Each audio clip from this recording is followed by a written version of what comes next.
maintains its decision to break a deal with the children's daycare had nothing to do with race. Now the state wants to make sure of that. This as public outrage grows online and in the community.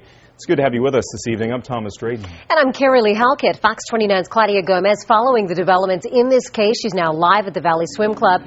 Claudia, it's a bit quiet there now, but a big protest planned in just under a half hour, right? It is very quiet here now, Carrie Lee, in part because the Valley Club has presumably shut down for the rest of the day. There's chains around the front gate, and if you see off to the left, you see a small group of protesters. They've shut down presumably in anticipation of that rally you mentioned, scheduled for a half hour from now. This story is now garnering national attention, as you might be able to see there, but this is a story that Fox 29 brought you 2 days ago, and it's a story that's been growing in controversy ever since.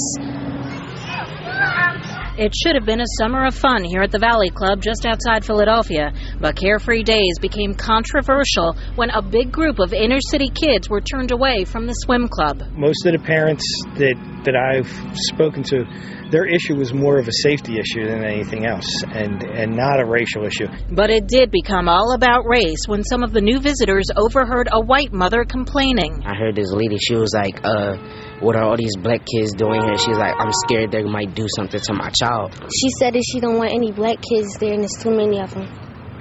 And what did you think when you heard that? That was just ignorant. The controversy began 2 Mondays ago when 65 black and Hispanic kids from a Philadelphia daycare showed up here for what were supposed to be weekly visits. The manager of the daycare made the arrangements by phone and internet and had paid for the summer up front. But after only one visit, I get a phone call from the board chair saying, you're no longer going to be able to swim here. The president of the Valley Club told Fox 29 by phone the club underestimated the impact the children would have. He said they fundamentally changed the atmosphere at the pool. The Pennsylvania Human Relations Commission will be taking a much closer look at that explanation. The commission Thursday launched an investigation after the state NAACP complained. Jim Flynn insists, though, the members here are not racist. So you had no issue with the race of these children? No issue.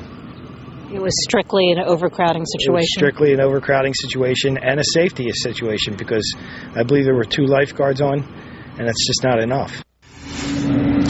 And within the past hour, the Valley Club issued a statement which it released on its website. It reads in part, the Valley Club is deeply troubled by recent allegations of racism, which are completely untrue. We had originally agreed to invite the camps to use our facility, knowing full well that the children from the camps were from multi-ethnic backgrounds. Unfortunately, we quickly learned that we underestimated the capacity of our facilities and realized we could not accommodate the number of children from these camps. We will have much more on this controversy, this growing controversy, coming up at 5:30 on the 5 spot. We'll also see just how big this anticipated protest will be. We're live in Huntingdon Valley. Claudia Gomez, Fox 29 News. A lot more to come, Claudia. We'll see you then.